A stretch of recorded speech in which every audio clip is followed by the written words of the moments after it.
아직도 목이 좋지 않아서 양해를 구합니다.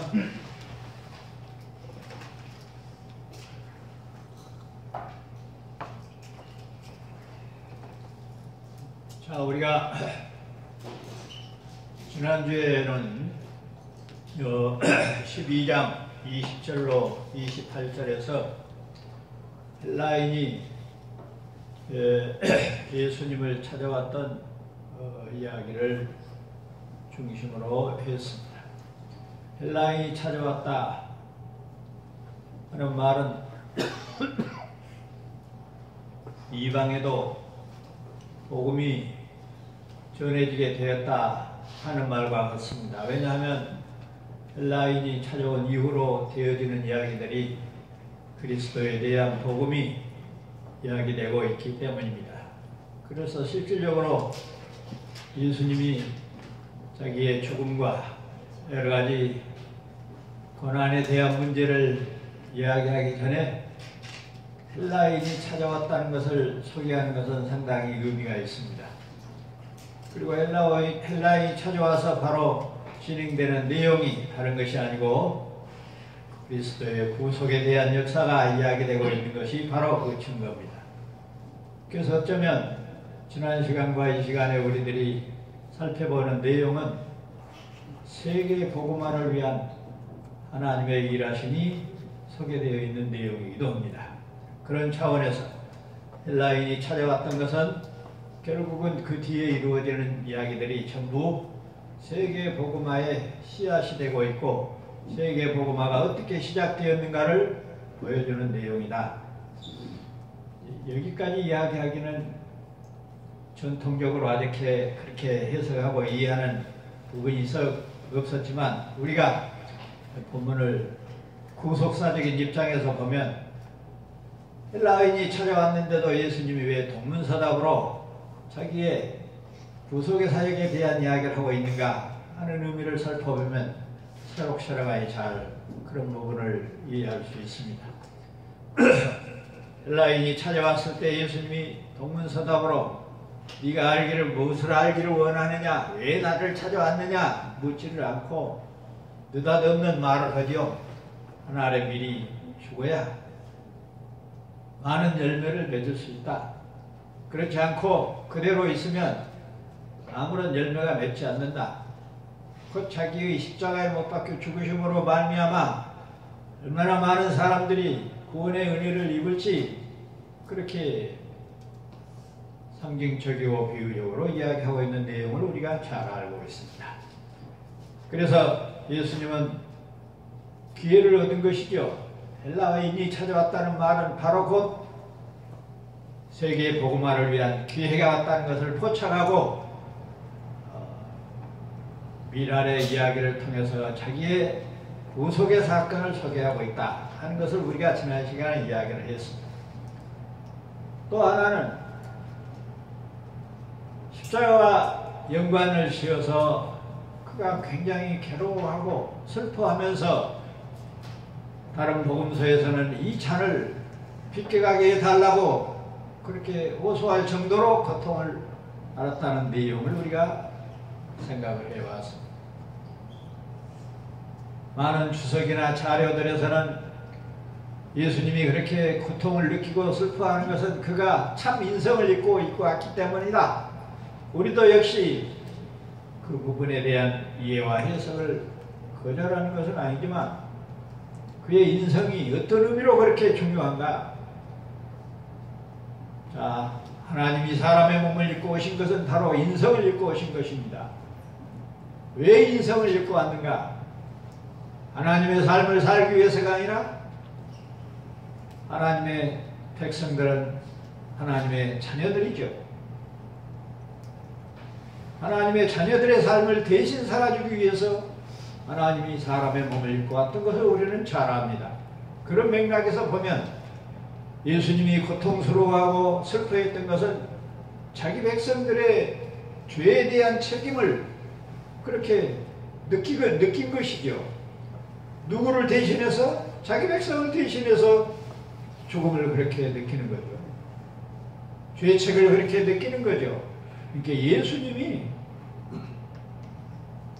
죄책을 느끼고 슬퍼했던 것은 자기 백성을 대신한 일이지 결코 자기가 인성을 입었기 때문에 그 연약함 때문에 나타났다고만 생각하면 본문에 대한 올바른 이해가 아닐 것입니다. 예수님의 일생은 하나님의 일생을 살기 위해서가 아니라 자기 백성의 삶을 대신 살기 위해서 오신 분이라는 것을 우리는 너무나도 잘 압니다. 그러므로 그에게 나타나는 모든 일들은 자기 백성을 대신하는 일이지 인성을 입었기 때문에 연약하고 그런 가변적인 설명으로 본문을 이해하려고 하면 문제가 있다. 그가 고통스러워했던 것은 자기 백성의 죄책이요. 십자가에 못 박혀 돌아가실 때 자기 백성의 죄책을 느낀 것이 아니라 십자가 못 박히기 전에도 사람의 몸을 입고 오신 그 자체가 자기 백성을 대신하는 그런 삶이었기 때문에 그가 고통을 당하고 그 잔이 넘어가기를 바랬던 것도 죄성이 그득한 자기 백성들의 연약함이 그대로 예수 그리스도에게 나타나고 있었다고 하는 사실을 우리가 지난 시간에 언급을 했습니다.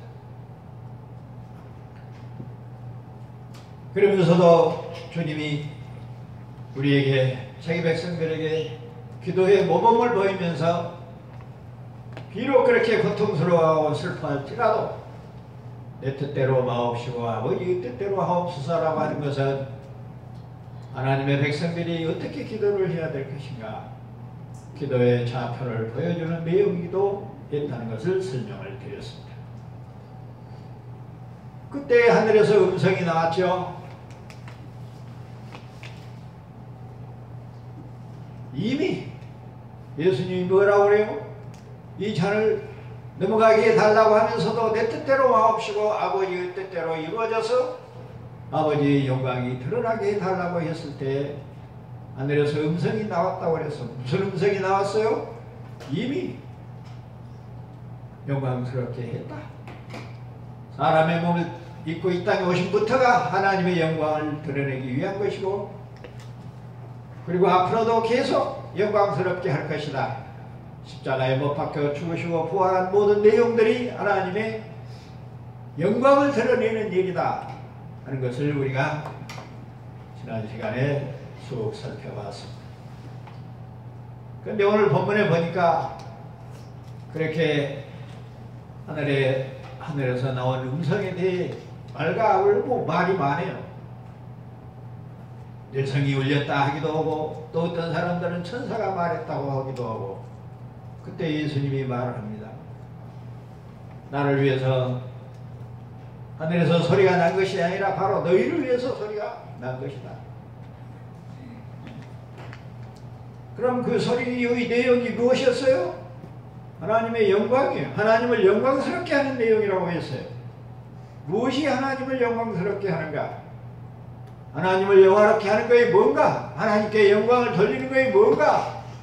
한마디로 표현하면 자기 백성을 위하여 예수 그리스도가 십자가에 못 박혀 죽는 일이요. 왜? 예수 그리스도가 이대호 암노스 투대우 했던 것처럼 하나님의 어린 양으로 이 땅에 오셔서 자기 백성을 대신해서 어린 양으로 십자가에 못 박혀 제물로 돌아가신 그 자체가 하나님께 영광이 되는 일이고 하나님이 이 땅에서 일하시고 하자는 최종적인 목적이 바로 자기 백성을 구원하여 하나님의 나라를 이루는 것이기 때문에 우리가 하나님께 영광을 돌린다 이렇게 말했을 때에 예수를 그리스도로 믿는 것이라고 한마디로 대답할 수 있는 이유가 거기에 있는 겁니다.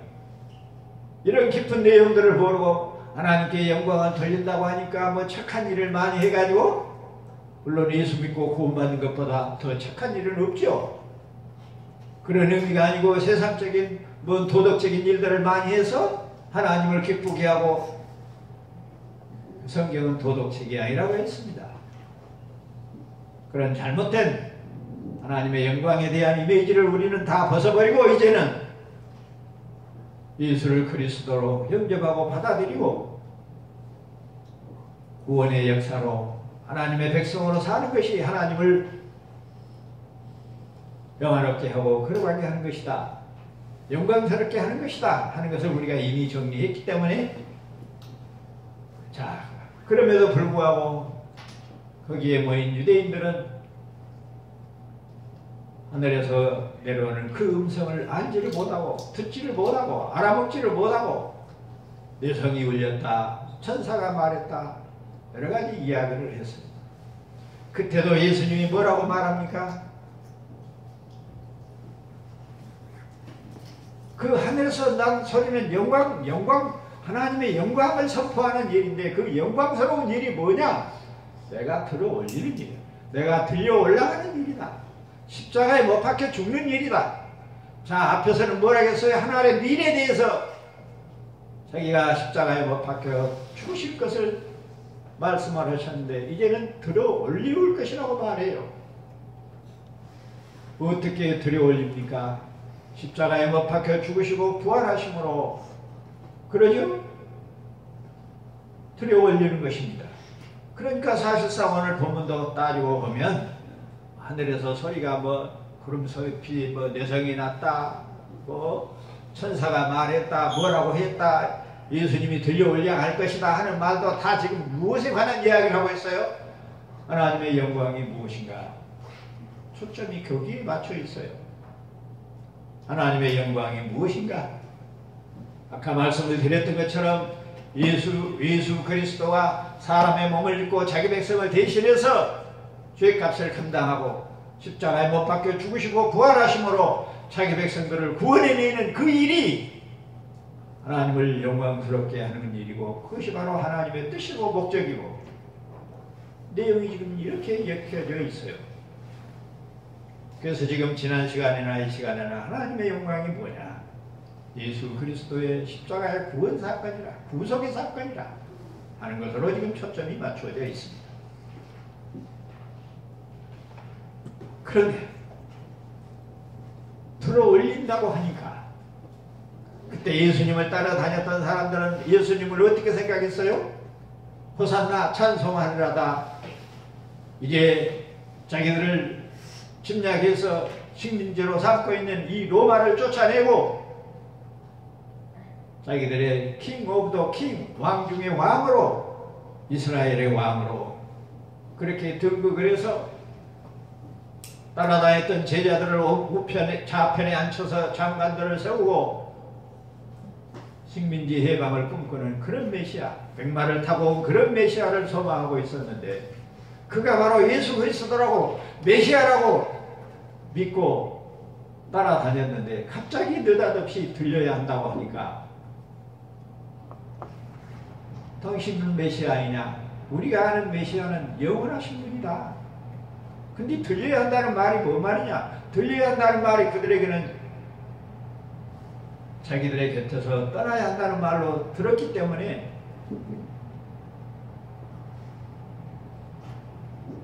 그렇게 이해를 하고 있기 때문에 들려야 한다는 말은 곧 자기들을 떠나야 한다는 말이고 나아가서는 죽어야 한다는 말로 이해를 했던 거예요. 우리가 아는 메시아, 우리의 왕은 영원하신데 도대체 당신이 우리의 왕 아니냐? 근데 우리 곁을 떠나서 어디로 간다는 말이냐? 근데 당신이 인자가 들려야 한다고 말을 하는데 인자가 도대체 누구냐? 그렇게 이야기가 진행되고 있지 않아요? 그러죠? 당신이 인자냐? 메시아냐? 우리는 인자에 대해서는 알지를 못한다. 지금 그 말 아니에요. 그러죠? 히브리인들에게 인자라는 말은 드물어요. 왜냐하면 인자라는 말이 어디서 나와요? 우리가 지난 시간에 뒤에 지금 그 여러분들에게 크리스마스 때 했던 자료들을 제가 인쇄해서 복사해 갖다 놨어요. 참고하시면 사복음서에 대한 특징을 이야기하면서 인자, 사람 복음을 무슨 복음? 누가복음에서 그렇게 말한다고 했잖아요. 그래서 인자라는 말은 곧바로 누가의 말을 그러죠? 활용하고 있는 이야기하고 같은 말이에요. 하나님이 사람의 몸을 입고 누구를 대신해서 자기 백성 하나님의 아들과 딸들을 대신해서 사람의 몸을 입고 왔기 때문에 그가 인자고 그 백성들을 대신해서 십자가에 못 박혀 죽으시고 부활해야 되기 때문에 인자라고 표현한 것이지.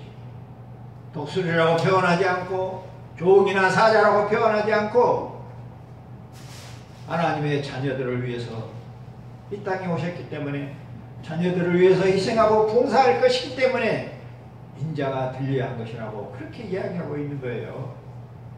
인자라는 말을 사용한 이유도 알아야 돼요. 유대인들은 그걸 모르니까 인자가 누구냐 도대체. 그런데 예수님이 뭐라고 그래요? 내가 인자라는 이야기를 대신해서 당신이 누구냐는 이야기예요. 인자가 누구냐는 말은 당신이 누구냐는 말 아니에요. 우리는 당신을 메시아로 알고 있는데 인자가 들려야 된다고 이야기를 하니 도대체 당신은 누구냐? 그 이야기죠. 그러니까 예수님이 뭐라고 말해요? 나는 무엇이라? 본문 마지막 부분에 뭐라고 말해요? 나는 빛이라. 히브리 말로 이 빛이 재밌는 말이었어요. 이 빛이라고 할 때 빛은 올, 히브리 말로 올 또는 오르라고 하는데 이렇게 생겨 있습니다.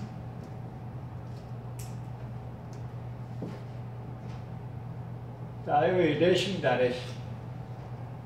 이럴 때 올 또는 오르라고 있는데 빛이요, 빛. 자, 이건 알렙이죠? 알파벳의 제일 첫 글자. 황소머리, 그러죠?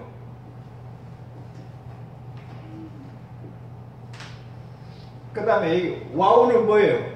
못이요, 못. 레시는 뭐예요? 레시? 머리죠, 머리.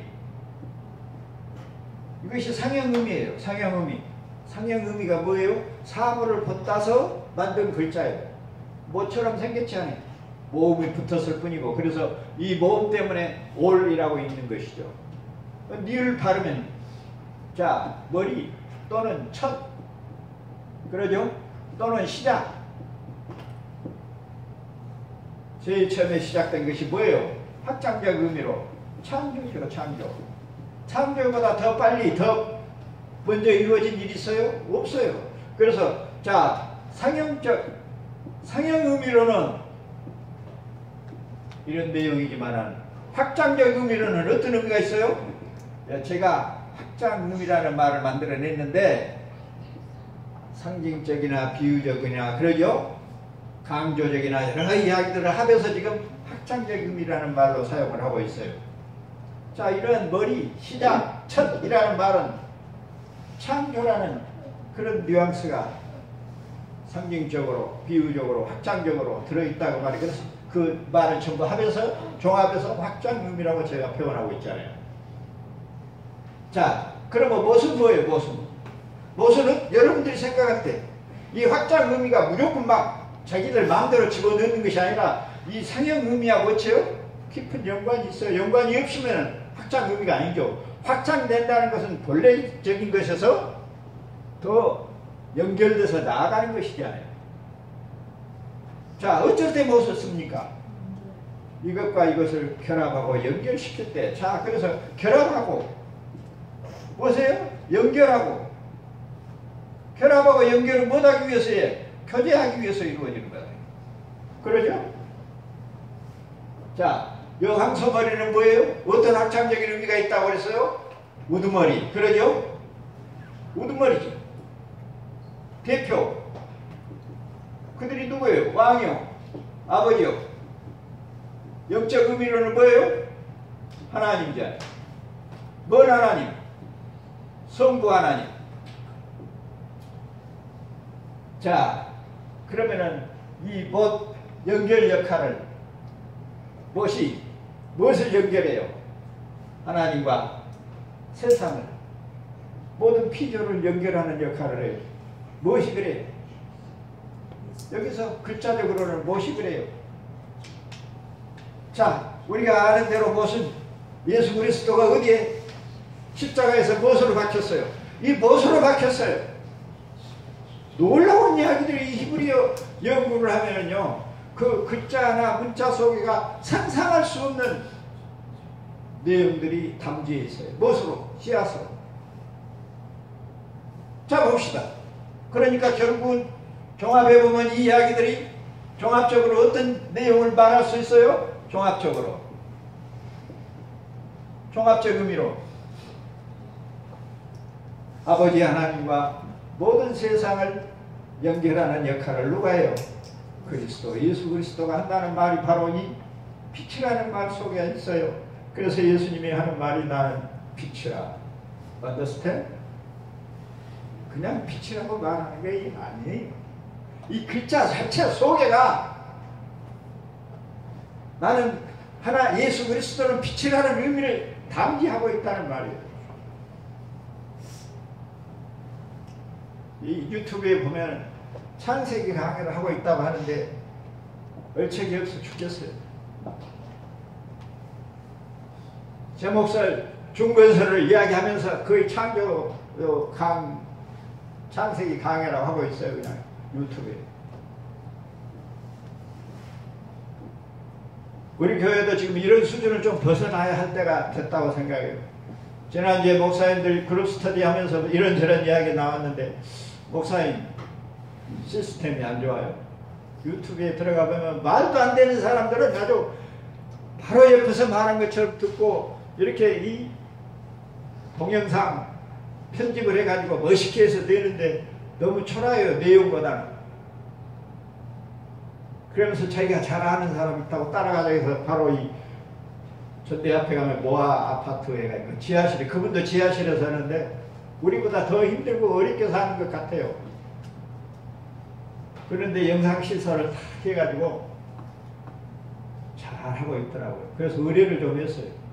다음 주 목요일날 우리 교회 와서 또 저 분위기도 좀 봐야 되니까 그 좋은 내용들을 좀 영상을 잘 갖추어서 하면 얼마나 세계 복음화가 될 수 있는 내용들인데, 우리 교회에 사실상 영상을 못할 사람들이 누가 있어요? 컴퓨터 박사들도 있고 컴퓨터 디자인까지 하는 사람들이 있는데도. 자, 어떻든 간에 지나가면서 그런 이야기고, 우리가 해야 할 일들을 숙제로 드렸으면, 올 빛이라고 하는 말이, 나는 예수님이 왜 자기를 빛이라고 말했을까? 무슨 근거로? 그냥 논리적인 근거도 있지만 이렇게 문자적으로 빛이라고 하는 그 단어 자체 속에가, 빛을 누가 만들었어요? 하나님이 만드셨잖아요. 그냥 만들었겠어요? 모든 창조물은 뭐가 있다고 그랬어요? 여기 책무가 들어있다고 그랬어요. 의무가. 모든 피조물들은 그냥 이 세상에 존재하는 것이 아니에요. 나와 여러분도 왜 내가 지금 살고 있는가? 뭐하러 지금 살고 있는가? 내가 어디서 왔고 왜 살고 어디로 갈 것인지, 이것을 확실하게 알지를 못하면 그 사람들이 어떻게 사람이라고 말할 수 있어요? 개, 돼지도 묵고 살라고 예를 쓰고 있는데 그런 식으로 우리가 살 수는 없잖아요. 특별히 하나님의 피조물로, 그리고 하나님의 백성으로 창조된 나와 여러분들, 이제는 새로운 피조물이 된 나와 여러분들, 우리는 어디서 왔고 왜 살고 오도록 하는지를 분명히 해야 될 줄로 믿습니다. 그래서 예수님이 나는 빛이라, 그리고 나중에 뭐라고 말해요? 끝판에 빛을 믿으라. 빛이 있을 동안에 빛을 믿으라. 그 예를 들어서 캄캄한 밤에는 뭐 빛의 기능이 없기 때문에 아무것도 볼 수가 없죠. 자, 빛이 어떤 기능이 있다고 그랬어요? 빛이 길이요, 진리요, 생명이라고 또 설명까지 해요. 빛이 없으면 길이 없죠.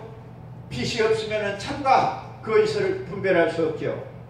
빛이 없으면 세상에 물리적인 생명도 없습니다. 그래서 세상의 모든 것이 이 빛으로 말미암아 길을 찾고 참과 거짓을 분별하고 생명을 유지하는 것처럼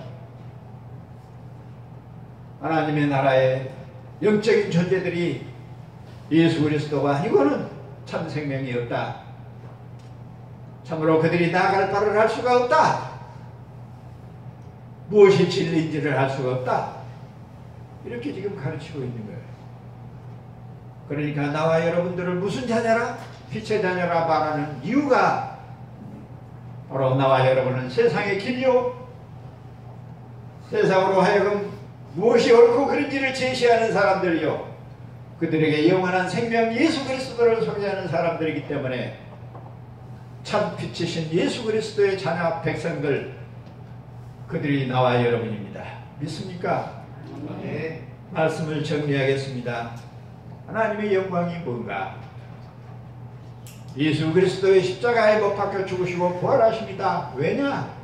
그것이 자기 백성을 구원하는 일이요, 하나님이 세상에 대하여 하시는 일이 무엇인가? 자기 백성을 구원하는 일이라.